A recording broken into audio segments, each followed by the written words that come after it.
On voit bien des bien-aimés qui sont visités de cette manière par le Saint-Esprit et qui vivent une extase profonde, un moment d'intimité avec le Seigneur. Pendant ces moments, nous les voyons submergés par la présence de Dieu. On peut remarquer des larmes, on peut remarquer aussi des tremblements, on peut remarquer aussi vraiment des secousses. Et parfois, ils reçoivent même des visions. Plusieurs nous disent, j'ai reçu une vision dans ce moment de visitation. J'ai vu un jeune, au cours de la semaine de prière, simplement en le touchant, il s'effondrait par terre dans un coin ici, et il était vraiment ailleurs. Et on pouvait lui parler, il n'entendait plus rien, mais Dieu le visitait, Dieu le touchait de manière tellement profonde. C'est l'action merveilleuse du Saint-Esprit. 4e point, quand l'Esprit Saint vient, il y a des éclats de rire. Alléluia, il y a des éclats de rire. Dans Luc 6, verset 21, « Heureux vous qui avez faim maintenant, car vous serez rassasiés. Heureux vous qui pleurez maintenant, car vous serez dans la joie. » Dans la Bible King James, qui est une des Bibles les plus rigoristes des États-Unis, une Bible américaine qui est l'une des plus rigoristes, il est écrit « You shall laugh », vous allez rire en fait, vous allez vraiment rire. Dans les versions françaises, il est question d'être dans la joie, mais dans la version américaine qui est vraiment rigoriste, il est dit « vous allez rire ».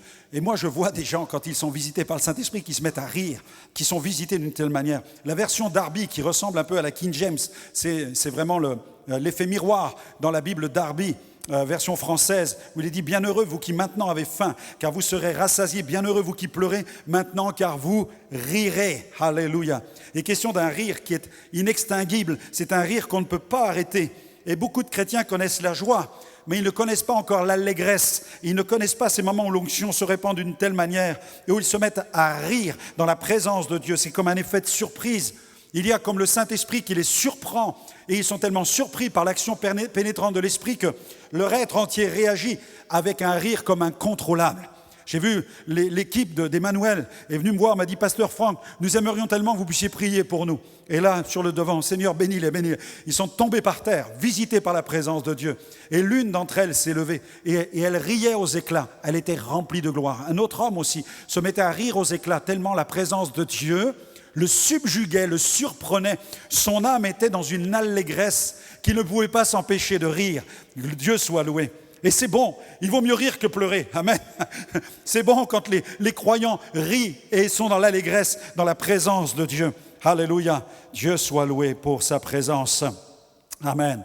Le texte de Psaume 107, versets 8 à 9, « Qu'il loue l'Éternel pour sa bonté, pour ses merveilles en faveur des fils de l'homme, car il a satisfait l'âme altérée, il a comblé de bien l'âme affamée. » Oh, bien-aimés, quand vous venez sur le devant, ou quand vous êtes dans le culte, quand vous écoutez la louange, quand vous célébrez Dieu, dites au Seigneur, désaltère mon âme, remplis mon âme de ta présence.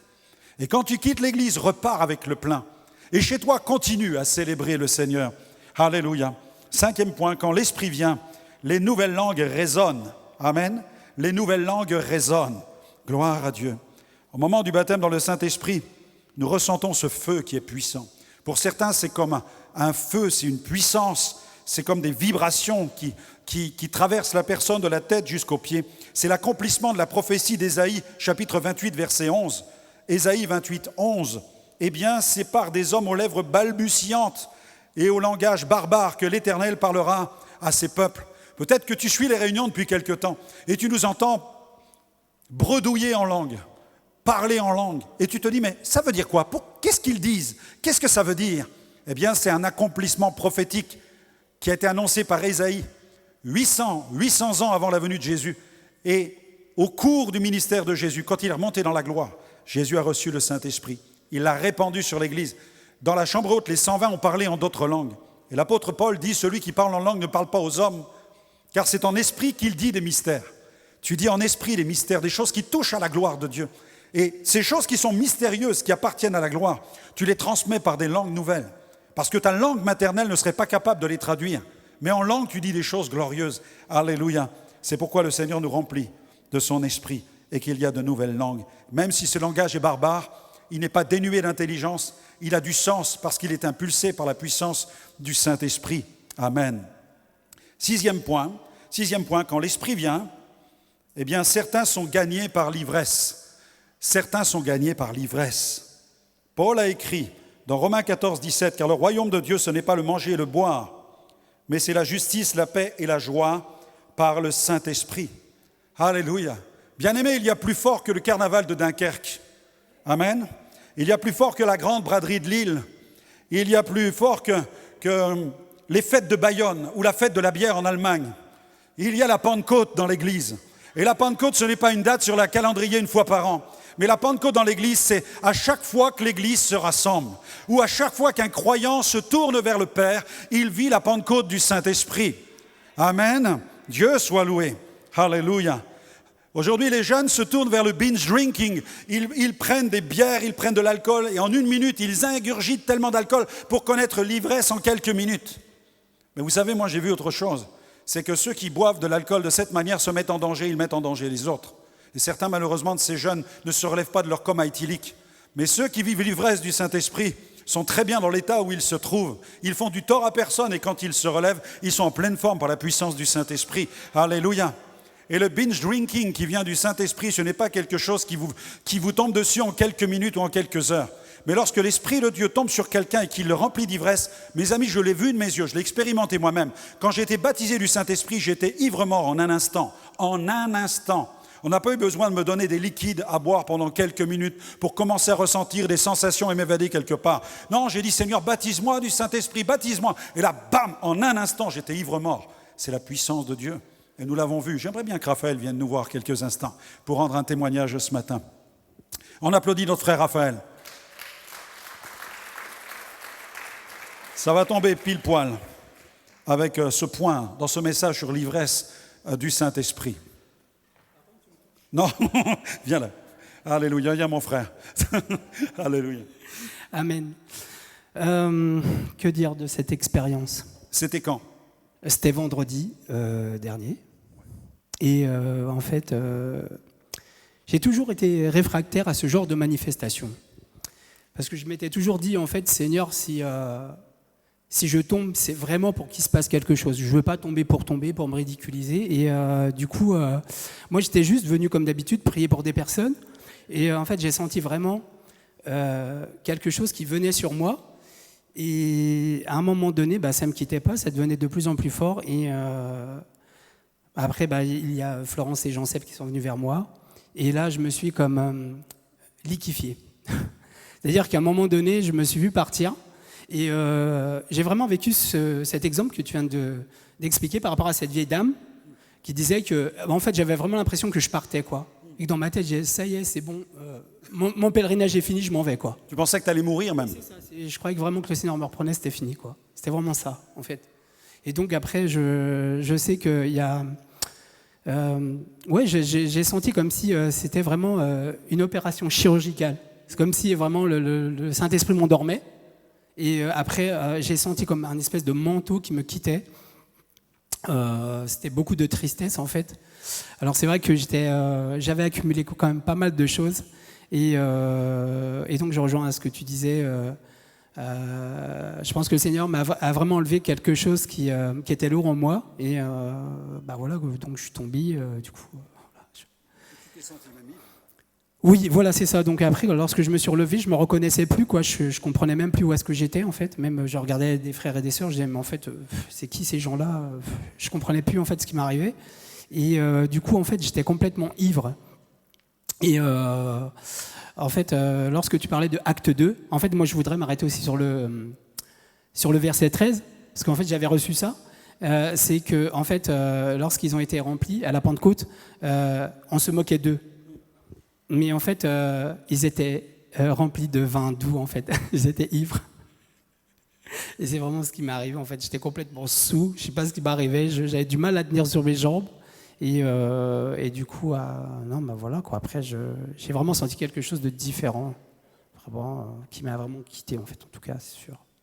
Est-ce que tu entendais les voix autour de toi ? Oui, je me souviens de quelque chose que tu as dit lorsque je suis tombé par terre. Tu es venu vers moi et tu as dit « Saint-Esprit, continue à lui faire un gros câlin. » Donc, non. Est-ce que le Saint-Esprit l'a fait ? Ah c'était super. C'était super. Franchement, j'étais bien. Non, vraiment, j'étais dans une plénitude. J'étais vraiment très bien. Et non, bah voilà, quoi. C'était vraiment ça, quoi. Amen. Merci, Raphaël. Dieu te bénisse. Amen. Merci pour ton témoignage. On peut l'applaudir. Amen. Gloire à Dieu. Alléluia. À Jérusalem, face à l'effusion, dans la foule, on disait, ils sont pleins de vin doux. Et l'apôtre Pierre a répondu, ces gens ne sont pas ivres, comme vous le supposez, car c'est la 3e heure du jour, c'est-à-dire 9 heures du matin. Mais c'est ici ce qui a été dit par le prophète Joël. Et l'apôtre Paul a dit, ne vous enivrez pas d'alcool, c'est de la débauche. Perds pas ton temps à chercher des sensations avec de l'alcool. Non, tu n'as pas besoin de ça. Paul dit, soyez au contraire remplis du Saint-Esprit. Amen. Septième point. Quand l'Esprit vient, l'être entier tressaille. L'être entier tressaille. Chez certaines personnes, on peut voir ces tressaillements. Le corps tremble, l'âme tremble d'émotion. Il tremble sous l'effet du poids de la gloire de Dieu. Et nous aurions tort de limiter ces manifestations à de seules émotions. Il s'agit vraiment d'une action pénétrante du Saint-Esprit dans l'esprit et l'âme de la personne. Certaines personnes ont le sentiment d'être même traversées par une sorte de courant électrique. Pachad, c'est un terme hébreu que l'on rencontre 25 fois dans la Bible. Et ce terme peut être traduit en français par trembler, craindre, avoir peur. Dans Ésaïe 60, verset 5, il est marqué « Tu tressailleras alors et tu te réjouiras ». C'est le même terme, pachad, qui veut dire trembler. En fait, le texte en hébreu ici nous dit « Tu trembleras, mais tu te réjouiras ». Il y a des personnes qui tremblent de peur. Mais quand l'onction vient, tu trembles de joie. Vous voyez ce que dit la Bible, c'est totalement autre chose. Le terme hébreu est le même, mais la Bible ajoute un complément dans Ésaïe 60, verset 5. Tu tressailleras, alors tu te réjouiras, et ton cœur bondira et se dilatera quand les richesses de la mer se tourneront vers toi, quand les trésors des nations viendront à toi. Il y a des moments où Dieu est capable de produire une joie dans son Église, où nous allons bien sûr trembler, mais pas trembler de peur, mais trembler de joie. Alléluia. J'ai vu cet homme qui est venu au cours des conférences, qui était tout raide. Il est venu sur le devant, il était raide comme un poteau. Les amis, quand vous devez prier pour les bien-aimés qui viennent devant, et que certains, vous savez, ils ont une attitude complètement fermée, comme ça, vous dites « Wow, Seigneur, vraiment, il y a besoin de ta visitation. Il y a besoin que tu agisses, parce que là, je ne peux rien faire. » Je vois que cet homme, il est complètement fermé. On se demande « Allô, il y a quelqu'un ?» Ça ne répond pas. Il y a vraiment besoin de l'action du Saint-Esprit. Et puis l'homme était comme ça, et puis j'ai desserré ses mains, je dis recevez la présence de Dieu. Et là, après quelques instants, j'ai vu sa main droite a commencé à trembler, comme ça. Et ensuite la gauche. Et lui, il a regardé son corps. Il a regardé son corps, ce qui me prouve que c'était l'action du Saint-Esprit. Lui, il voyait son corps qu'il ne maîtrisait pas. Et j'ai compris que le Saint-Esprit était en train de le visiter. Mais j'ignorais que le Saint-Esprit allait aller plus loin. Parce que tout à coup, il a commencé à voir les mains qui commençaient à battre comme des ailes, comme un oiseau qui allait s'envoler, comme un aigle qui allait prendre son envol. Et il regardait ses mains comme ça, qu'il ne le contrôlait plus, et il s'est mis à éclater de rire et être saisi par une ivresse. Et là, il s'est effondré par terre, et là, il a vécu un moment de renouveau tellement fort, parce qu'il venait de rencontrer Dieu dans sa présence. Alléluia. Là, il a tressaillé d'allégresse. Certains diront, pasteur, c'est pas possible. Pasteur, non, ce n'est pas possible. Même, écoutez, je vais défier votre raison. Même les fœtus peuvent tressaillir d'allégresse. Amen. J'en ai la preuve dans la Bible. Regardez dans la Bible, dans Luc 1. Luc 1, c'est pourquoi nous aimons les bébés, nous aimons les enfants. Et nous prions pour les mamans qui attendent des bébés afin que tout se passe bien. Amen. Afin que lorsqu'un bébé est en route, il arrive à destination en pleine forme, et que dans le ventre de la maman, nous puissions prier pour les mamans afin que le Saint-Esprit fasse quelque chose, qu'il visite les enfants. Amen. Parfois nous disons, Dieu commencera à les visiter quand ils seront à un âge où ils vont comprendre ce qu'ils sont en train d'expérimenter. Mais que dit la Bible ? Luc 1, versets 39 à 47. Moi, quand je lis cela, j'ai vu que des bébés étaient interconnectés. Amen. Dans ce même temps, Marie se leva et elle s'en alla en hâte vers les montagnes dans une ville de Juda. Elle entra dans la maison de Zacharie et salua Élisabeth. Dès qu'Élisabeth entendit la salutation de Marie, regardez, son enfant tressaillit dans son sein et elle fut remplie du Saint-Esprit. Elle s'écria d'une voix forte, « Tu es bénie d'entre les femmes et le fruit de ton sein est béni. » comment m'est-il accordé que la mère de mon Seigneur vienne auprès de moi, car voici aussitôt que la voix de ta salutation a frappé mon oreille, l'enfant a tressailli d'allégresse. Elle n'est pas en train de rêver, elle n'est pas en train de nous raconter des histoires. C'est pas moi qui invente une histoire ce matin, c'est la Bible qui nous le dit. Elle raconte, elle dit, car voici aussitôt que la voix de ta salutation a frappé mon oreille, l'enfant a tressailli d'allégresse dans mon sein. Heureuse celle qui a cru, parce que les choses qui lui ont été dites de la part du Seigneur auront leur accomplissement. Et Marie dit, mon âme exalte le Seigneur, et mon esprit se réjouit en Dieu mon Sauveur. C'est pourquoi mon frère, si ta femme attend un bébé, prie pour le bébé. Amen, prie pour le bébé. C'est pourquoi ma sœur, si tu attends un petit, mets ta main sur ton ventre et prie pour la destinée de cet enfant. Amen, alléluia. C'est pourquoi un enfant, dès qu'il est là et dès qu'il apparaît, s'il vient au monde, eh bien nous devons entrevoir une destinée pour lui glorieuse. Parfois nous savons que ce n'est pas le cas, que des enfants n'arrivent pas à terme, et bien des femmes ont souffert de cette douleur-là. Mais j'aimerais vous consoler et vous dire, mesdames, que l'enfant déjà qui est là dans tes entrailles et qui n'a pas pu venir au monde, tu le retrouveras dans la gloire. Amen, avec les anges. Amen, tu peux acclamer le Seigneur pour ça. Amen. Amen. J'ai perdu un petit frère, il avait 2 mois, mais je sais que je vais le retrouver là-haut. Et si on écoutait l'histoire de bien des femmes, on sait qu'il y a eu des fausses couches. Eh bien, je peux vous dire que vous allez retrouver ces petits là-haut. Amen. Que ce soit votre consolation et réjouissez-vous en espérance. Et dites-vous que vous aurez une surprise quand vous allez dans le ciel, quand vous serez dans le ciel. Vous aurez cette surprise de voir tous ces petits que Dieu considère comme des créatures. Vous savez, le psaume 139 nous dit « Quand je n'étais qu'une masse informe », déjà, le nombre de mes jours était déjà fixé. Même si ça n'est que quelques jours, quelques semaines, le nombre a été fixé. Même si Dieu te donne 80 ans, le terme de tes jours est déjà fixé. Avant même que ces jours existent, Dieu a déjà fixé le terme de tes jours. Dieu s'occupe vraiment de notre vie. 8e point, quand l'Esprit vient, on entend aussi des cris déchirants. Amen. Quand le Saint-Esprit est à l'œuvre dans une église, ne soyez pas surpris d'entendre parfois des cris, des hurlements. Ne vous effrayez. Ah, il y a des cris à l'église. Non, n'ayez pas peur de ça. N'ayez pas peur. Dans les stades, ça crie. Moi, je vois parfois des gens qui s'offensent d'entendre du bruit dans une église et vous les voyez le samedi dans le stade en train d'hurler. Allez, allez les bleus, allez les verts, allez les rouges, toutes les couleurs. Et ils sont là. Ils poussent des cris dans le stade, sans problème. J'en vois qui s'offensent quand quelqu'un tombe. Ah, il est tombé dans l'église. Et le dimanche après-midi, ils sont devant le match de rugby où ils sont une trentaine sur le terrain à se marcher les uns sur les autres, à s'arracher les oreilles, à avoir le nez cassé. Tout le monde tombe, tout le monde se marche dessus et tout le monde devant l'écran dit « Vas-y, vas-y, vas-y !» Et quand dans l'église quelqu'un tombe, « Ah, offense à l'Éternel !» Non, mais ça n'a rien à voir entre l'esprit qui visite quelqu'un et des sportifs qui se battent à 30 pour attraper un ballon ovale rempli d'air à l'intérieur. Tout va bien, messieurs. Mais quoi qu'il en soit, ne comptez pas sur moi pour monter sur le terrain. Je n'ai pas envie de me prendre un rugbyman.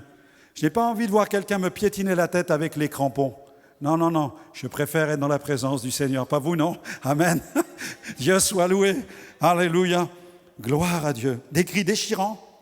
Psaume 84, verset 1-2. Que tes demeures sont aimables, l'Éternel des armées. Mon âme soupire et languit après les parvis de l'Éternel. Mon cœur et ma chair poussent des cris vers le Dieu vivant. Parfois des vieilles douleurs. Soyons pleins de compassion lorsque quelqu'un pousse un hurlement, pousse un cri dans la présence de Dieu. Commençons à prier. Seigneur, qu'est-ce qui se passe? Est-ce que c'est un mauvais esprit qui quitte? Ou est-ce qu'il y a une douleur profonde qui vient à la surface? Un traumatisme que tu veux guérir? Et ensuite, prendre le temps d'être avec la personne et de prier pour elle afin que le Saint-Esprit vienne vraiment la guérir et la restaurer. Regardez ce que David déclare dans le psaume 42, versets 6-8. Il dit « Mon âme est abattue au-dedans de moi. Aussi c'est à toi que je pense depuis le pays du Jourdain, depuis l'Hermon, depuis la montagne de Mitsehar. Un flot appelle un autre flot, bruit de tes ondées, toutes tes vagues et tous tes flots passent sur moi. Le jour, l'Éternel m'accordait sa grâce. La nuit, je chantais ses louanges. J'adressais une prière au Dieu de ma vie. » David, lui aussi, dans le secret de sa chambre, a été visité par le Saint-Esprit. Et il a expérimenté la guérison aussi intérieure. L'Esprit vient éclairer ces zones obscures du cœur. C'est pourquoi le Saint-Esprit doit travailler. Mes amis, quand je vois le Saint-Esprit guérir un cœur dans une telle souffrance, en tant que pasteur, je gagne des dizaines et des centaines de visites à domicile. Parce que quand le Saint-Esprit met le doigt sur une blessure, il vient pour la guérir et pour la restaurer.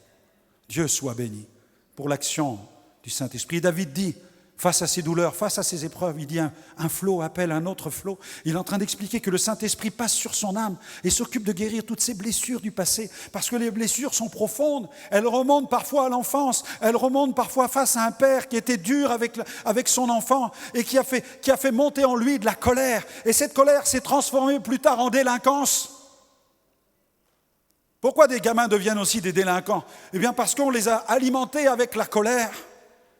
Et parfois, ils empruntent des chemins de violence, où ils vont faire partie d'un gang, où ils vont tout casser, où ils vont s'engager dans des chemins, où ils vont commettre peut-être des crimes, où ils vont connaître des méfaits. Pourquoi? Parce qu'à l'intérieur, il y a un feu de colère qui a été allumé.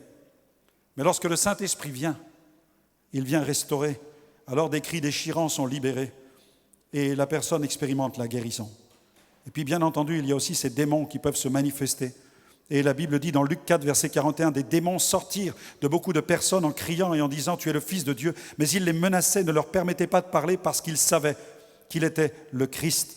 Ces cris qui se manifestent parfois d'une délivrance. Dieu soit loué. J'ai encore 2 points. Je veux vraiment insister sur ce sujet ce matin pour qu'on puisse intégrer toutes les différentes manifestations majeures du Saint-Esprit. 9e point, quand l'Esprit Saint vient, des phénomènes étranges peuvent se produire. Dans votre vie chrétienne, ne soyez pas surpris qu'un jour Dieu puisse accomplir des phénomènes qui seront étranges, qui vont défier votre raison. Et heureusement, Dieu défie votre raison. Vous avez lu au sujet de l'ombre de Pierre qui faisait des miracles. Vous avez vu à Jérusalem, le réveil de Jérusalem. Il y a aussi le ministère de Paul avec les mouchoirs qu'on appliquait sur son corps et avec lesquels ensuite on allait déposer ces mouchoirs sur des malades et sur des possédés. Les malades étaient guéris et les possédés étaient délivrés. C'était la manifestation de l'onction du Saint-Esprit. Je vous ai raconté plusieurs fois ces signes que nous avons vécus dans certaines parties du monde où Dieu s'est servi souvent de posters de nos campagnes, parfois même pour des posters affichés dans les cases, dans les villages, et les démons sont sortis des possédés parce que l'onction de Dieu était encore, sur l'événement qui avait bouleversé la ville et le pays. Dieu est capable de faire des choses qui défient tellement notre raison. C'est pourquoi ne nous enfermons pas. Dieu est capable de produire des signes, des miracles et des prodiges. Et dans le grec, le mot prodige, c'est le mot terrasse. Le mot terrasse, c'est quelque chose qui défie la raison. C'est quelque chose que ta raison ne pourra pas intégrer. Tous les miracles que Dieu veut faire parmi nous, nous ne pourrons pas tous les expliquer parce que certains vont défier véritablement notre raison. Pourquoi Dieu agit de telle ou telle manière? Pourquoi Dieu visite de telle ou telle manière? Comme je le disais dans la conférence, lorsque cet homme policier est allé acheter sa chaussure de sécurité, une paire de chaussures toute neuve, avec des semelles énormes, en caoutchouc, sa paire était toute neuve, il vient dans la réunion, le soir, il revient vers Dieu, il se donne à Dieu, il avance sur le devant de l'estrade. On était dans le moment de louange, le moment d'appel, je descends vers lui, je prie pour lui, tout à coup l'homme traverse ses chaussures ont fondu dans la présence de Dieu. L'homme était comme ça, comme un sphinx en face de moi, ruisselant de sueur. Et dans ma tête, je me suis dit, il a attrapé une maladie, il a une fièvre, je me demandais ce qui lui était arrivé. Il était là comme un sphinx en face de moi, figé comme de la pierre. Et je lui ai dit, monsieur, ça va, tout va bien? Vous voulez compris pourquoi? Et il me regardait comme ça, il me dit, j'ai traversé mes chaussures. Et moi, je me dis, comment? Je me dis, quelqu'un vous dit ça, vous dites, mais ça n'a pas de sens, j'ai traversé mes chaussures. Comment ça, tu as traversé? Je regarde, je vois ces chaussures, les chaussures en cuir épaisses, me dit, j'ai traversé mes chaussures. Il ruisselle, ça perlait comme ça. Et le gars, il commence à lever ses pieds. Et je vois les chaussures qui ont fondu dans la présence de Dieu. Ce sont des phénomènes. Vous direz, quelqu'un dira, non, ça n'est pas possible. Mais moi, je vois l'ombre de Pierre qui fait des miracles, c'est possible. Je vois les mouchoirs de Paul qui font des miracles. Et Paul ne s'est pas levé un bon matin en disant, tiens, à partir d'aujourd'hui, mes mouchoirs vont faire des miracles. Pierre ne s'est pas levé un bon matin en disant, à partir d'aujourd'hui, bien-aimé, mon ombre fera des miracles. Non, ils exerçaient le ministère. Les gens touchaient le corps de Paul et ensuite, Paul apprenait qu'il y avait des miracles. Paul apprenait qu'il y avait des délivrances. Et nous voyons des phénomènes se produire. Nous ne les avons pas programmés. Imaginez que je viens devant quelqu'un, un policier qui vient d'acheter ses chaussures toutes neuves. Elles sont toutes neuves. Il vient de les enfiler, je lui dis, je vais prier pour vous, vous allez traverser vos chaussures. Ça ne marchera jamais. Ça ne marchera jamais. Je n'ai pas le pouvoir de faire fondre une paire de chaussures. Mais là, ce jour-là, le Saint-Esprit l'a fait, la puissance de Dieu l'a fait, la gloire de Dieu est venue de cette manière. Pourquoi Dieu a-t-il fait comme ça? Je sais que je choque des gens. Je sais que des gens qui vont écouter ma prédication vont dire, mais il est complètement fou, ça déraille complètement d'entendre des choses pareilles. Je sais que ça vous choque, mais Dieu est capable de faire des choses qui vont défier votre raison. Je ne les ai pas programmées, c'est Dieu qui les a faites. Et il y avait des témoins ce jour-là. Des centaines de personnes ont assisté à cette manifestation de la gloire de Dieu. Et je ne peux pas le reproduire, je ne peux pas le fabriquer. Ceux qui l'ont expérimenté y ont goûté, ceux qui l'ont vu ont été témoins. Mais je ne peux pas le reproduire parce que c'est Dieu qui l'a fait. Alléluia. Et Dieu peut faire des choses dans ta vie qui vont défier ta raison. Attends-toi à des miracles, à la manifestation de la gloire de Dieu dans tous les domaines de ton existence. Ne limite pas ce Dieu tout-puissant. Alléluia. Et je terminerai par là, 10e point. Quand l'Esprit Saint vient, des cœurs se prosternent et se convertissent. Alléluia, des cœurs se prosternent et se convertissent. Job, chapitre 1er, verset 20. Nous voyons dans l'Écriture des hommes, des femmes qui se prosternent. Alors Job se leva, déchira son manteau, se rasa la tête, puis se jetant par terre, il se prosterna. Psaume 96, verset 9, le psalmiste nous invite à nous prosterner. Prosternez-vous devant l'Éternel avec des ornements sacrés, tremblez devant lui, vous tous, habitants de la terre. Littéralement, le terme signifie se courber, se prosterner ou tomber sur sa face.